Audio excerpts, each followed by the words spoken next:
it seems like a lie. You say it tastes good when you hear it online. You know it feels good when you know it's a lie. You say it tastes good when you live on the line that feels great now. The night is falling. You say it tastes good when you live on the line that feels great now. The night is falling. You say it tastes good when you live on the line that feels great now. The night is falling. You say it tastes good when you live on the line that feels great now. The night is falling, falling, falling, falling, falling.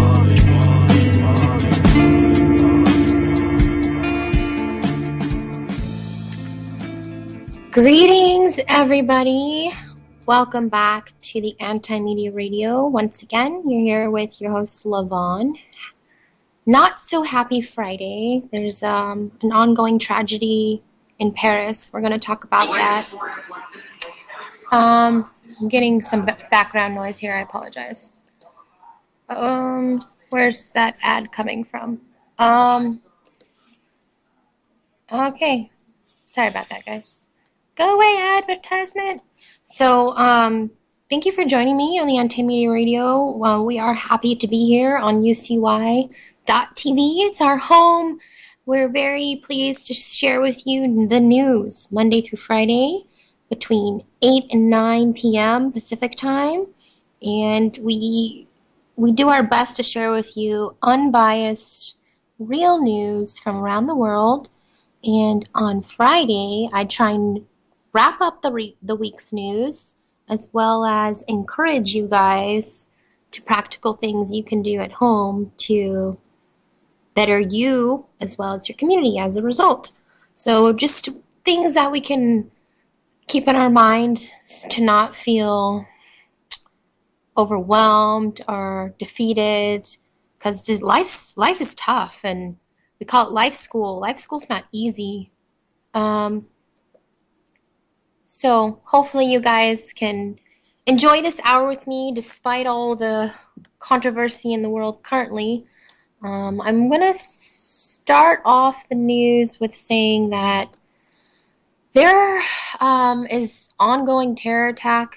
There was an ongoing terror attack in France. We reported not long ago that there was over 100 people that have been killed, and most recently I read that since that time people have been apprehended.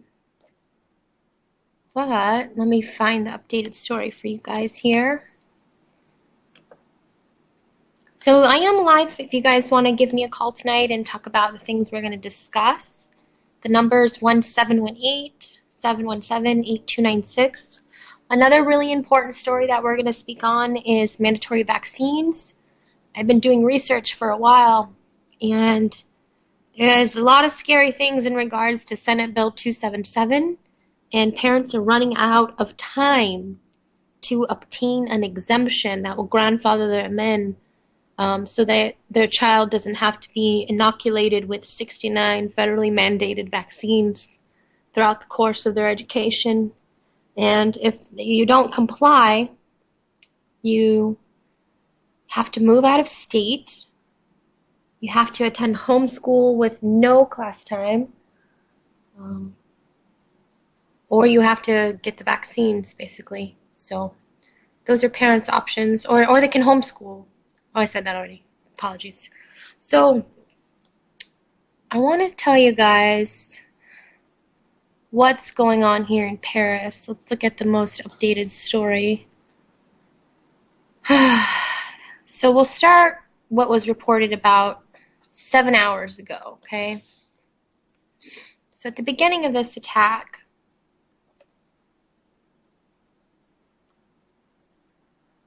French police, this is a story from Mick, and they say French police said that at least 140 people were killed and dozens were wounded in a series of attacks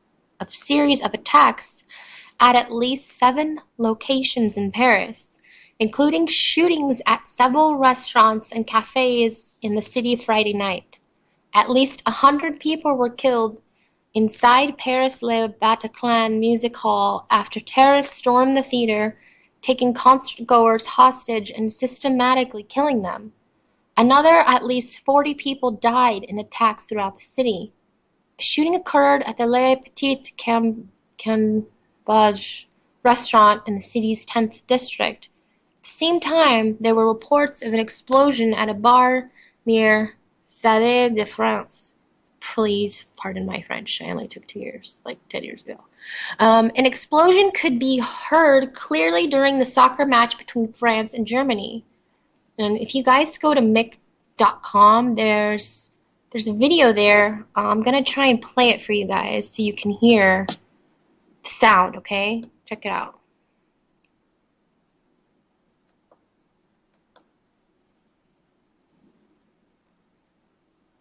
I don't know if you guys could hear that. Here it goes again. So, pretty loud explosion, and everybody just kind of stops dead in their tracks like, what? And there's more videos if you guys want to check it out on there. Everyone was outside on the terrace of the restaurant when all of a sudden we saw these masked men start firing in all directions. A witness outside Le Petit, we'll just call it that, Le Petit restaurant, told the BBC it felt like it lasted a long time. Another shooting erupted a few minutes later near the Bataclan Club, according to Liberation, which is reporting live from the scene. 3 explosions were heard simultaneously, Liberation reported. A group of foreign students who were at the Carillon bar, where another shooting occurred during the attack, told Liberation afterwards that they first saw 1 or 2 cars approach before the shots fired. Pardon me. Ooh, hello. Another witness told Liberation that someone shouted, Allah Akbar, before opening fire in the street outside the bar. The attackers then entered the bar and began firing at the people of the bar, according to the witness's account. The foreign student told Liberation he witnessed his friend die in front of him, another friend shot in the leg, and another in the back. It was unclear at first how these incidents were related. So there's a lot of screenshots circulating with people's updates from their Twitters. It's hard to say what's going on. It's horrible, and it really is sad.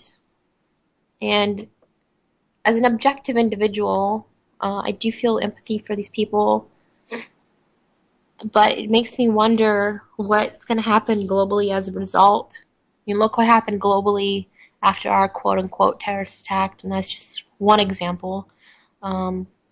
So I just urge people just to be not afraid, but just be more aware of what's going on around the world. This article goes on to say that President Barack Obama made a statement from the White House to underscore the United States' support for France and to condemn the people involved in terrorist attacks. France is our oldest ally, he said. French people have stood shoulder to shoulder with United States time and time again. Paris itself represents the timeless values of human progress. Those who think they can terrorize the people of France and the values they stand for are wrong.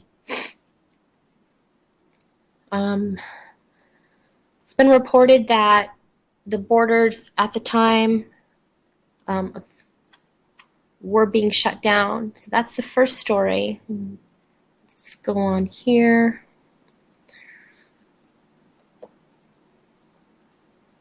So I believe at this time, all of the attackers have been apprehended, and there have been 140 plus people that have been injured or killed. And from what I understand, all the attackers, 2 are no longer living. I'm just curious what you guys think about this. How do you feel? And like me, are you wondering what will be a result globally? So call me if you'd like. It's 1718-717-8296. I'd love to hear from you guys. Let's see here. I'm trying to get to this other article. Give me just a second.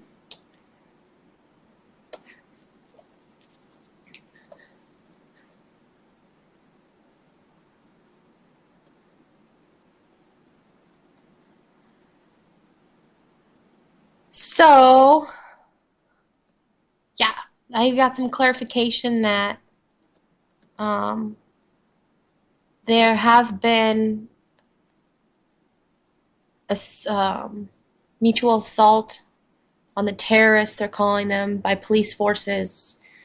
So we'll just have to kind of sit back and see what's going on, which is kind of scary, just being on eggshells. But it's nothing new. This type of thing exists in our culture, right? So let's see here. Got a lot of news to cover, you guys, besides this developing story here. Something we posted today that you might find interest in regards to the war on drugs is that in Oregon, there are now more marijuana shops than Starbucks or McDonald's. So, we published this article by John Vibes today, and he goes to say that in Portland, Oregon, in Portland, Oregon, where marijuana for recreational purposes was legalized just over a month ago, there are already more retail marijuana shops than there are McDonald's or Starbucks. According to Oregon's health authority, there are 281 marijuana businesses in the state due to the fact that there was already a vast network of medical dispensaries there. When legalization kicked in, these dispensaries were able to quickly repurpose themselves as retail outlets. This allowed the industry to grow much quicker in Oregon than it did in Colorado or Washington. In Oregon, there were over 250 medical marijuana dispensaries that were immediately able to sell to recreational customers, while in Colorado, there were just 24 retailers open the first day of legalization, and Washington had only 4. In fact, in Oregon, the cannabis industry is already becoming as visible as major fast food corporations, with more locations in the state than both Starbucks and McDonald's. They have 248 and 205 locations, respectively. It is important to mention that many different businesses and owners make up the 281 marijuana shops across the state, while Starbucks and McDonald's are individual businesses. For example, the total number of marijuana shops are not being compared to the total number of fast food or coffee shops, but to specific fast food and coffee corporations.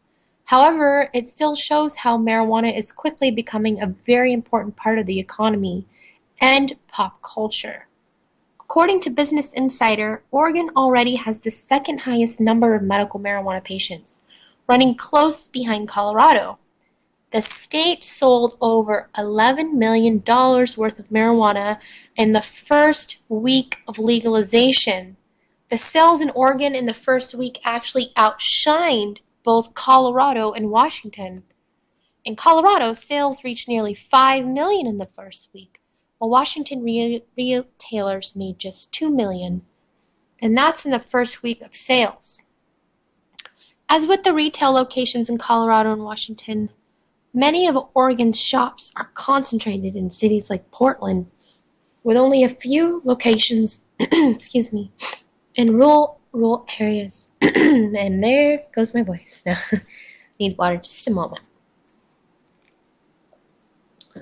In Colorado, sales reached nearly $5 million in the first week, while Washington retailers made just $2 million. I already read that. The growing marijuana industry is not only extremely lucrative, but it is also a more equal environment than many other businesses. Gender equal environment than many other businesses. As we reported last month, there were more female executives in the marijuana industry than there are in any other industry. So that's exciting. Go Oregon. $11 million in the first week of legalization. Pretty cool. Um, I'd be interested to see if prescription medications like significantly drop over the next few years in the states that either use medical marijuana or recreational marijuana. It's a good reporting there, John. That's a really good story. What do you guys think about that? I mean, how do you think that's going to benefit the economy? I'm pretty excited. Oh man, what's going on? Something's going on with my computer here.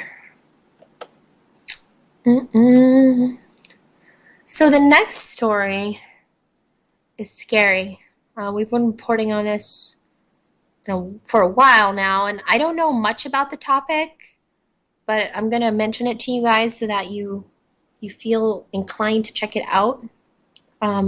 Here's what the media won't tell you about the 2016 NDAA. So Mr. Derek Bros wrote this today. We published it, and I'll read to you. Let me know how you feel if you care, okay? The annual military budget has been approved by U.S. lawmakers and is expected to be signed by President Obama, but what are we not being told? On Tuesday, the U.S. Senate approved the latest version of the National Defense Authorization Act for 2016, voting 91-3 last week. The Senate approved the revision bill, which includes $607 billion in defense spending as well as $5 billion in cuts. So, let me repeat that.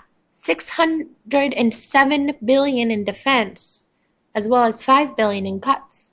The bill then passed the U.S. House of Representatives. Obama vetoed the previous version of the bill because it would have limited the transfer of detainees from the military prison at Guantanamo Bay, Cuba, to the United States. However, the new version of the bill retained provisions which will likely prevent Obama from keeping his promise to close Guantanamo. While House spokesman Josh Earnest said he expects the president to sign the bill, stating, "That certainly does not reflect a change in our position or the intensity of our position about the need to close the prison at Guantanamo Bay." I'm not going to say that it's been, like several years since he's been saying that. I'm not going to say that. So Obama also battled Republicans not over-limiting the military budget and focusing on domestic programs, but over whether they were raising defense spending limits high enough. When you look closer at Obama's actions, you see he is actually voting in line with the rest of the war hawks. He is not demanding military budget cuts, nor that the United States begin winding down the global American empire. In fact, President Obama is simply asking for yet more money to continue to launch wars of aggression based on lies and fear. Many of you may remember that President Obama had no problem signing the NDAA 2012, which legalized the indefinite detention of American citizens suspected of ties to terrorism. It should be noted that the indefinite detention provision is still contained in the NDAA and has been approved by Congress and signed by President Obama every year. So for 3 years consecutively since it first passed. So what's hiding in the latest version? The current version of the NDAA will continue to ensure United States involvement in the conflict in eastern Ukraine by offering lethal aid to Ukraine's fighting Russia in Crimea. Section 1250 of the Senate version, titled Ukraine Security Assistance Initiative, oh my goodness, and will authorize $300 million to provide appropriate security assistance and intelligence support, including training, equipment, and logistics support, supplies, and services to military and other security forces of the government of Ukraine. The same section also grants funds for lethal assistance such as anti-armor weapon systems, mortars, cruise-served weapons and ammunition, grenade launchers and ammunition, and small arms and ammunition. Some of the weapon types the U.S. is offering Ukraine could include counter-artillery radars, including medium-range and long-range counter-artillery radars that can detect and locate range artillery, unmanned aerial tactical surveillance systems, and cyber capabilities. So this sounds really fun. Let's see here. Derek goes on to say that Ukraine will not be the only recipient of weapons funded by United States taxpayers. The U.S. Congress is happy to continue supporting conflict in Syria by funding so-called moderate rebels who are allegedly fighting against Syrian President Bashar al-Assad. All signs indicate the Syrian civil war has become another U.S.-led proxy war against Russia. So, if you guys want to follow this, you guys can check out theantimedia.org. That article was titled, Here's What the Media Won't Tell You About the 2016 NDAA. So, if you guys haven't heard about that, it's just an example of Senate bills that get passed quickly, that quite sinister without the consent or mass attention from the people. So, let's see here. I wanted to read to you guys a couple more stories, and then I wanted to talk to you specifically about Senate Bill 277, because like the NDAA and many others that we report on, they're not the greatest. Let's see. Here's another example, okay? So we posted this story today. It's really, really interesting to consider, okay? It's literally the new frontier. This article is titled, Senate Quietly Passes Bipartisan Bill to Allow Conquest of Space. So Deirdre, I'm sorry, I'm horrible with names, Fulton, published this yesterday. Okay, so here we go. In a bipartisan bid to encourage commercial exploitation of outer space, the U.S. Senate this week unanimously passed the Space Act of 2015, which grants U.S. citizens or corporations the right to legally claim non-living natural resources, including water and minerals mined in the final frontier. Woo! Not sorry. So the legislation described by IGN's Jenna Pitcher as a Celestial Finders Keepers law could be a direct affront to international treaties that bars nations from owning property in space. The bill will now be sent back to the House of Representatives, which is expected to approve the changes, and then on to President Barack Obama for his anticipated signature. Pitcher continues. The new Space Act allows ventures to keep and sell any natural resources mined on planets, asteroids, and other celestial bodies. Commercial operations could reap trillions of dollars from mining precious metals like plutonium, common metallic elements such as iron, and water, the oil of space. The vote was celebrated by the Google-backed asteroid mining company, Planetary Resources, which lobbied hard for the legislation and says, the market in space is ripe to bloom. Basically, we've already capitalized on this planet. We've got to branch out. Planetary Resources President and Chief Engineer Chris Lewicki added, throughout history, governments have spurred growth in few frontiers by instituting sensible legislation. Long ago, the Homestead Act of 1862 advocated for the search of gold and timber, and today, H.R. 2262 fuels a new company that will open many avenues for the continual growth and prosperity of humanity. This off-planet economy, he said, will forever change our lives for the better here on Earth. Sounds better in Captain Picard's voice, huh? Anyway, but there could be a snag. Along with Britain, France, and Russia, the U.S. is signatory to the 1967 Outer Space Treaty, which reads in part, outer space, including the moon and other celestial bodies, is not subject to national appropriation by claim of sovereignty, which means of use or occupation or by any other means. Yeah, I like that. How about that apply to people too? As Wired noted on Thursday, well, technically we're made of outer space. That's an argument there. As Wired noted on Thursday, handing out the right to exploit chunks of space to your citizens sound very much like a claim of sovereignty, despite the Space Act's direct statement that the United States does not thereby assert sovereignty or sovereign or exclusive rights or jurisdiction over or the ownership of any celestial body. Well, I'm a celestial body, damn it. On the other hand, Congress is saying to these companies, go get these rights and we'll defend you. And at the same time, they're saying, we're making no sovereign claim of ownership. Okay, yeah, that's backwards land. That's where we live. So they're trying to dance around the issue. I tend to think it doesn't create any rights, he said of U.S. lawmakers, and this is space lawyer Michael Linster. Hey, imagine if you were a space lawyer. So the bottom line is before you can give somebody the right to harvest resources, you have to have ownership.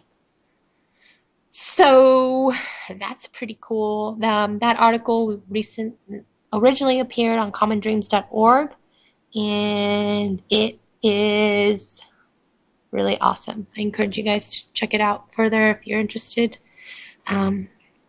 Just an example of the things that get passed in our government, kind of unbeknownst to us, and that's why we are here reading you the news so that you know and share it with people that you know and love. What the hey? There's some really interesting stories. Trying to figure out which one. Gosh, you guys. So I'll briefly read over. I don't even want to give this my attention, but I will briefly read over the story that I think is really important. The message of this story is important. It's titled 5 Stories the Media Missed While Obsessing Over the Starbucks Red Cup. So if you were breathing any time this last week, you're aware that there's this whole fiasco over this cup for whatever reason, and it's damn silly. And you know us, we like to point out the silly. So, this is by Miss Claire Burnish. In United States Incorporated, when billionaire presidential hopeful Donald Trump inexplicably decided this week that boycotting Starbucks over the dechristmasization, of their ubiquitous red holiday coffee cup was somehow a matter of national importance, the internet exploded, and American mainstream media fanned the flames. People from every conceivable walk of life suddenly found themselves with a reason to rise up against the establishment coffee chain and scream in indignation about this newly neutral and cheerlessly Grinchified affront to humanity. As if this inane insanity over innocuous paper cup weren't an embarrassing enough commentary on the U.S. populace, its lack of priorities. By Wednesday morning, the corporatocracy ever so nobly answered the outrage. Dunkin' Donuts unveiled its decidedly cheerful, appropriately Christmasized version of its holiday cup. Yes, indeed, Starbucks' apparent war on Christmas has now fully morphed into a de facto corporate battle of the paper cups. People immediately responded by declaring their undying allegiance to either Team Grinch or Team Santa, conveniently ignoring the fact that these mega corporations just figured out their most lucrative holiday marketing strategies. Weeks before Thanksgiving even crossed people's minds. But the passion these warring coffee cups factions have managed to muster is indisputably misplaced, especially considered the bevy of pertinent issues that directly affect us all and are inherently more deserving of outrage. Though this month isn't yet halfway behind us, there are already myriad concerns in need of your immediate attention, and none have anything whatsoever to do with a commercialized holiday that is still well over a month away. Here are 5 things exponentially more deserving of your indignation than a paper cup, no matter its design or lack thereof. Number 1. The Trans-Pacific Partnership. Perhaps nothing Perhaps nothing encapsulates the sickening intrusion of crony capitalism into our personal affairs more than the insidious, notorious TPP, which was dubbed the corporate power grab of the century even before the full text was released this week by the White House. At stake with this trade pact between the U.S. and 11 other countries is an economic coup that will drive 40% of the world's GDP at the expense of civilians worldwide. First, the White House arbitrarily bumped Malaysia, a country that notoriously turns a blind eye to human slavery and sex trafficking, even of young children, from a Tier 3 worst violator of human rights to a Tier 2, all in order to ensure strategically important membership in the TPP. Then President Obama signed fast track into law, literally eliminating the possibility that Congress could amend or change anything in the enormous piece of legislation by forcing a simple up or down vote when the laughably mongering free trade deal reaches the floor for a vote. After years of tight-lipped negotiations by the 12 nations, during which time congressmen were denied access to the text unless they literally sat alone in a basement room where even note-taking was strictly forbidden, the full complete text released this week rather astonishingly confirmed and amplified our worst fears. In fact, as Evan Greer, the Fight for the Future, warned, if U.S. Congress signs this agreement, despite its blatant corruption, they'll be signing a death warrant for the open internet and putting the future of free speech in peril. And that's only one section of this multi-thousand-page monstrosity. We suggest everyone who is able form study groups and tackle each session to get a firm grasp on the peril, which now seems destined for a collective future. Organized by category, the full text may be viewed via the Office of the U.S. Trade Representative here. So if you go to theantimedia.org and go to 5 stories the media missed while obsessing over the Starbucks whatever, you can find that link. Oh, the TPP pisses me off to no extent. I've been talking about it for 2 years since we heard about it, and it's F-U-C-K-R-E. It just is. It's horrendous. It makes me sick, and it makes me upset. And if we got that PO'd about a damn cup, what could we do about preserving our freedoms? Having our ability to use the internet, and having our ability and safe access to food, to know where our food comes from, whether or not it's grown here and shipped somewhere else, processed. There's so many aspects that are just creepy. So if you haven't heard anything I said tonight, TPP, just check it out, okay? So, number 2 on this list is the Syrian imbroglio. After repeatedly, even exhaustively, insisting he would not do so, President Obama recently announced the deployment of ground forces into Syria and then magnified that hypocrisy by announcing the U.S. would increase airstrikes in the war-weary nation.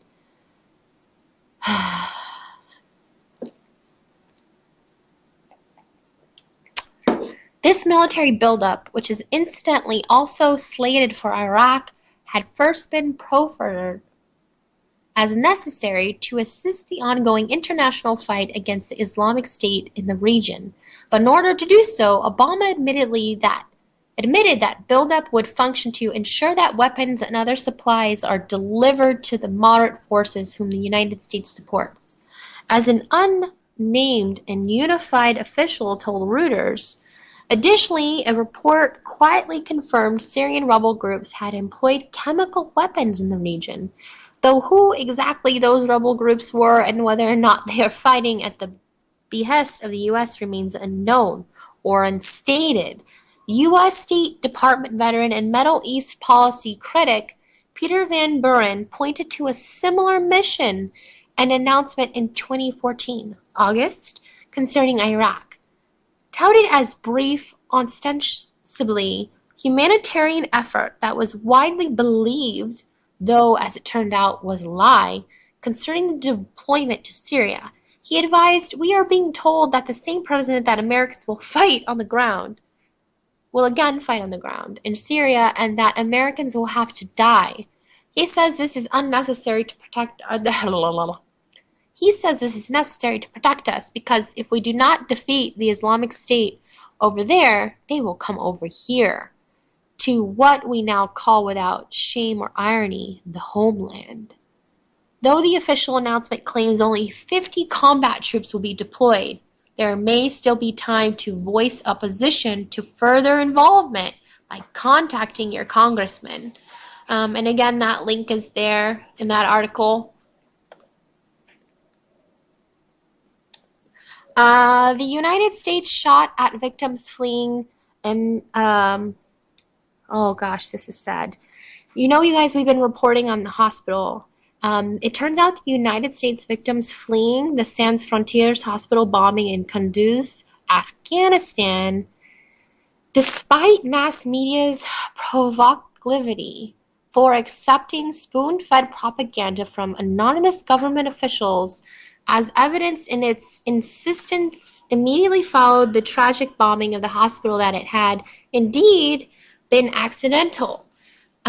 Doctors Without Borders recently released a tellingly contrary report based on eyewitness accounts of the October incident. With descriptions of a plane shooting at victims, as well as the immediate aftermath of the bombing so plainly stated, they brought tears to our eyes. It did bring tears to our eyes. Here at the Anti-Media, the MSF report, which summarizes preliminary conclusions of an investigation into possible war crimes, justifiably pleaded for a clear commitment to the act of providing medical care that will never make us a target. No organization is so unwaveringly committed to providing medical attention to any person who needs it, irrespectively of national or group loyalty, should ever find itself in a position of needing to pose the question, much less live through the reality of what can now clearly be called a targeted strike. It's hard to say because it's so freaking outrageous. After the Pentagon repeatedly switched its official story in the days following the bombing, yes, really, making it apparent its need to figure out which story would be best believed by an apathetic populace, the report made clear the scope of the war crime committed in the bombing. "We need to know whether the rules of war still apply," stated the report. "It's an increasingly pertinent question whose answers seem shamefully obvious, especially when it was reported a U.S. ally somehow managed to bomb accidentally a second MSF facility in Yemen." Okay, so bulk metadata, this is number 4, collection by the NSA officially halted. Yay! So on Monday, Washington, D.C. District Court Judge Richard Leon nailed the coffin shut on the NSA's bulk data collection and did so in a most eloquent smackdown that thoroughly derided the agency's hollow claims it needs the program to continue the dubious fight against terrorism. Edward Snowden, who blew off the lid of the secret insidious practice 2 years ago, immediately took to Twitter to voice his approval to millions of fans. He even highlighted passages of note taken directly from the ruling. This court simply cannot and will not allow the government to trump the Constitution merely because it suits the exigencies of the movement, Leon stated in his opinion. moved by whatever momentary, should that be monetary? Monetary evil has aroused. Oh, my mouth isn't working. Evil has aroused their fears. Officials, perhaps even supported by a majority of citizens, may be tempted to conduct searches that sacrifice the liberty of each citizen to assuage the perceived evil. To be sure, the very purpose of the Fourth Amendment would be undermined were this court to defer to Congress' determination that individual liberty should be sacrificed to better combat today's evil. Drops mic. Oh man. So this was really hard. 2 police officers shot a 6-year-old autistic boy 5 times, killing him on purpose. This is the most disturbing thing I've ever seen, Louisiana Police Superintendent Colonel Mike Edmondson said flatly about officers' body camera footage at a press conference announcing the arrest of 2 cops involved in the shooting. Questions mounted after 6-year-old Jeremy Martis and his father, Christopher Few, were inexplicably pursued and shot. 18 rounds pierced the driver's side door by 4 officers. After the 2 arrests, a rumored personal vendetta was confirmed with the revelation that one of the officers involved had been relentlessly stalking Few's fiancée. A second rumor that Few had his hands in the air at the time of he and his son were shot was also confirmed. The pair of officers is currently being held on $1 million bond and have both been charged with second-degree and attempted second-degree murder.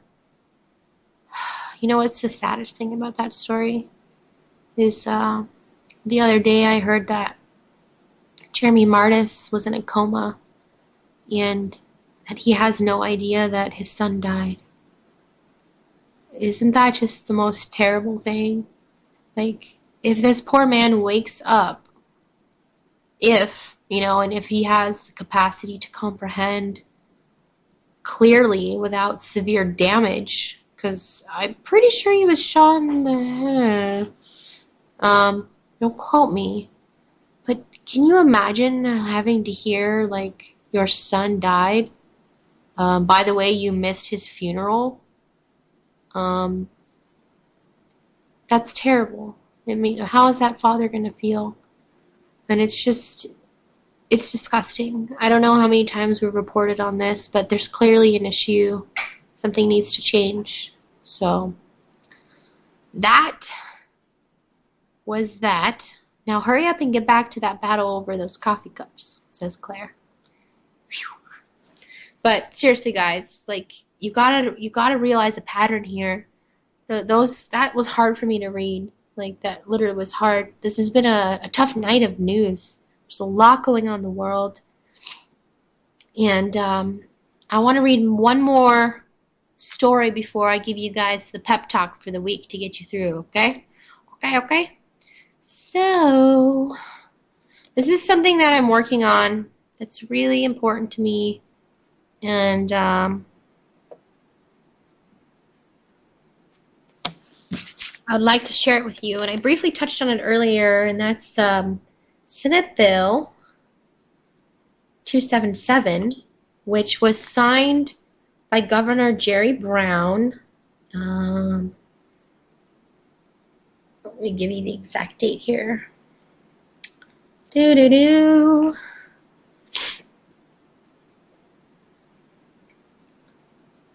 Just a moment.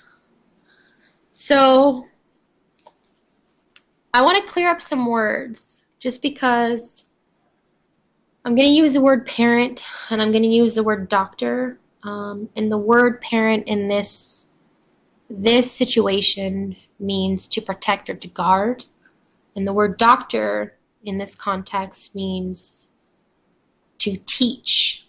The word doctor actually means to teach. And that's how I'm going to use it. Okay? So, let's talk about this. California's parents, all of them, are running out of time to decide whether or not they are relocating out of state, homeschooling with no class time, or forcefully inoculating their children with 69 doses of federally mandated vaccines. As of June 30th, 2015, Governor Brown initiated the law following the more than 4,000 whooping cough cases that erupted in California in early 2015. Let's see here. Senate Bill 277 requires that developing people entering free education in public or private preschool, transitional kindergarten, and 7th grade to be fully vaccinated in accordance with this schedule. Prior to this new requirement, parents had the bizarre ability to actually decide what immunizations their children would receive. Some even had the they even had the option to a personal belief exemption. So what's scary about Senate Bill 277 is that if you're opposed to this in any manner, you got to act quickly because this bill will eliminate all exemption. If you go online and if you search for personal belief exemption, or you can even write your own letter of affidavit by the end of the year.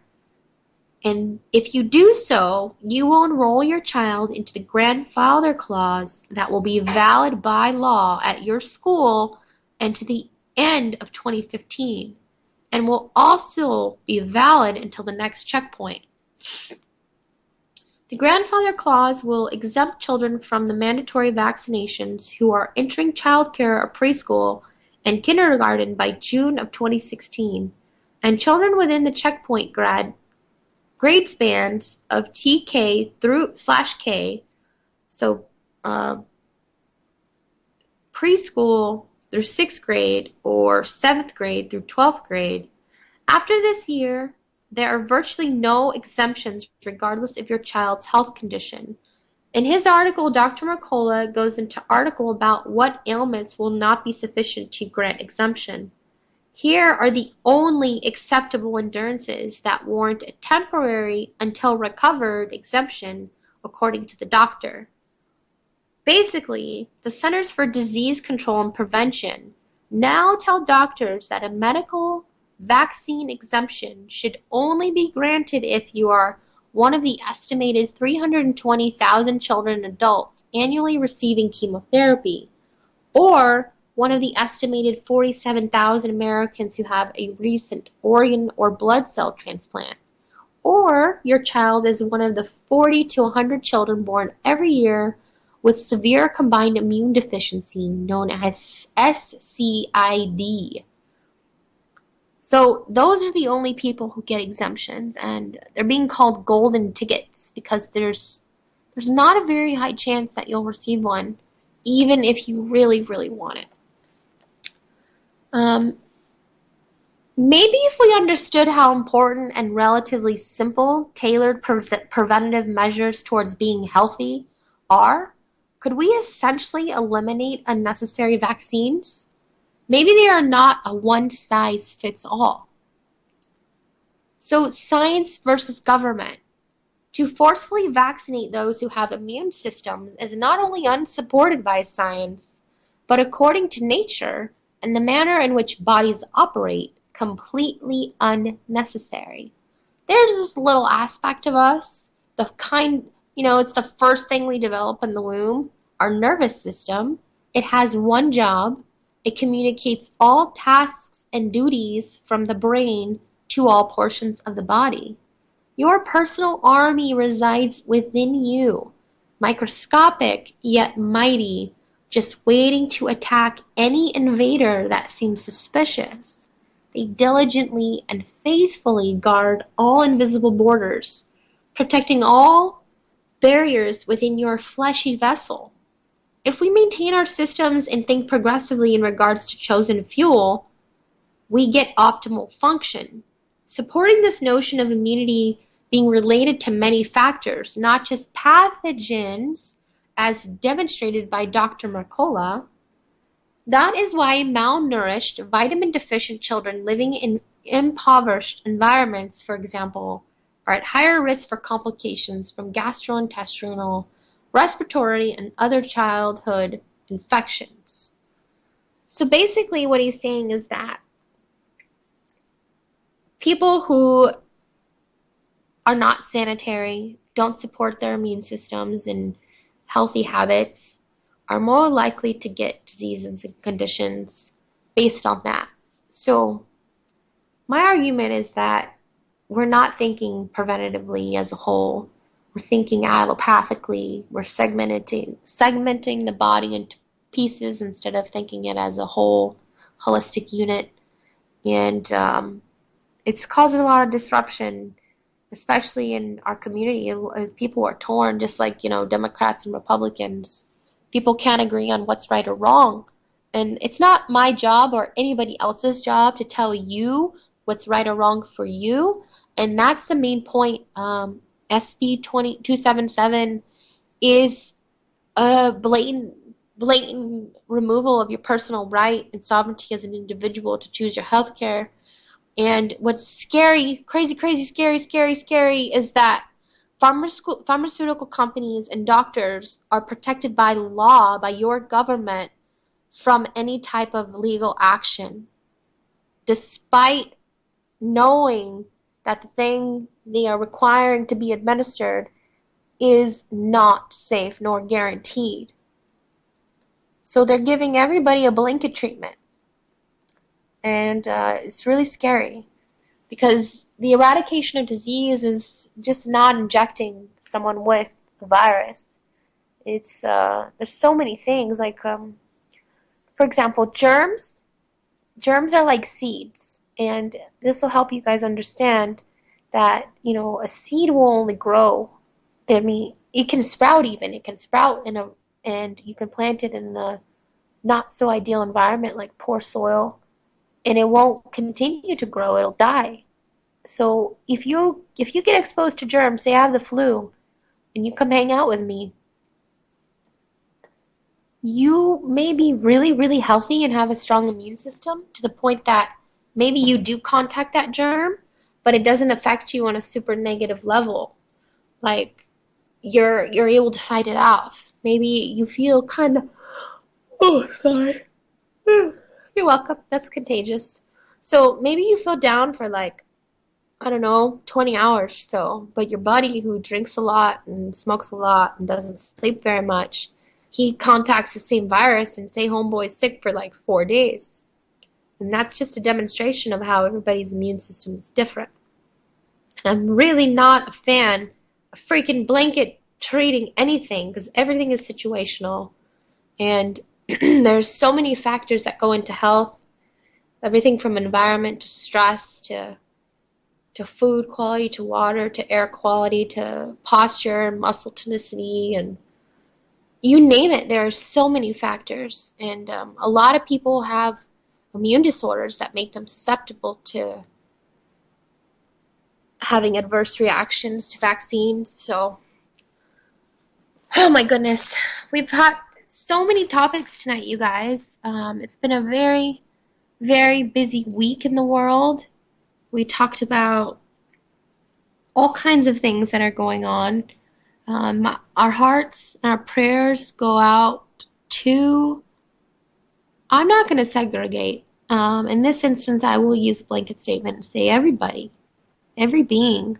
I wish you so much peace.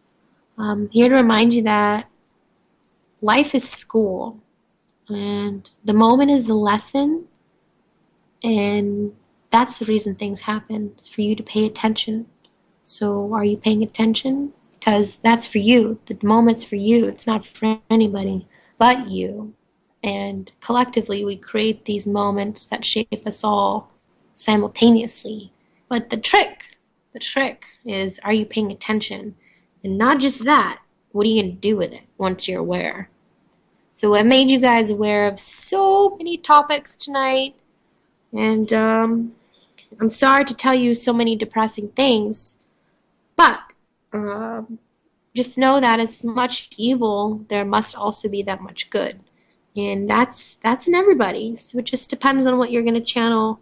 I like to take all the bad news from the week and learn from it and analyze situations and think about an objective perspective, an entire picture. Not to alarm anybody, but just look back in history. Any time of large attack happened like this on a very, what's the best word, idolized place. A lot of people cherish Paris and have many, many fond memories. And besides that, there's a lot of politics involved, especially because the United States supports Paris. And we've also been experiencing lots of quote-unquote terrorist attacks. I think, honestly, that there's going to be a global push to remove the guns from the hands of man other than government and police. And no matter what, I don't think that's okay. Not even a little bit. You don't give up your right to hold and bear arms. Ever, ever, ever, ever. I don't give two shits what anyone tells you. Instead, educate people on how to use them. Have a massive training program. This is America. You should make this the strongest, most forceful army. If every American, every adult 25 and older was just trained on how to properly use a weapon and respect it, imagine, like, would we even need a military? I don't know. These are things I like to imagine. But thank you so much, guys, for joining me. As I told you before, we've been on UCY for quite some time now, and we're being broadcasted Monday through Friday at 8 p.m. Pacific Time, 11 p.m. Eastern Time. And we are very excited, as I said. So check out ucy.tv, because we are not the only people who have a radio show on this network, believe it or not. There's people from around the clock. Oh, that reminds me. I got a special guest coming into town, Mr. Liam Sheff. He is a host of Liam Sheff Show here on ucy.tv. He is super awesome. Make sure you guys check out his work. He puts together the entire picture, from permaculture to history to nutrition and relationships, social interactions, and he really has some interesting views on sexuality and monogamy and even polygamy. So he's coming into town, and him and I are going to do some educational events throughout the city and turn the love on, not off, in regards to motivating people to get out in the community and actively work towards their community and their sustainability, not only collectively, but individually, because ultimately, if you love yourself a whole lot, you can share that love a whole lot. So share what you have. Hopefully it's love on, not off. Catch you guys on Monday. Enjoy the week. Bye. Lavonne is out, but not off.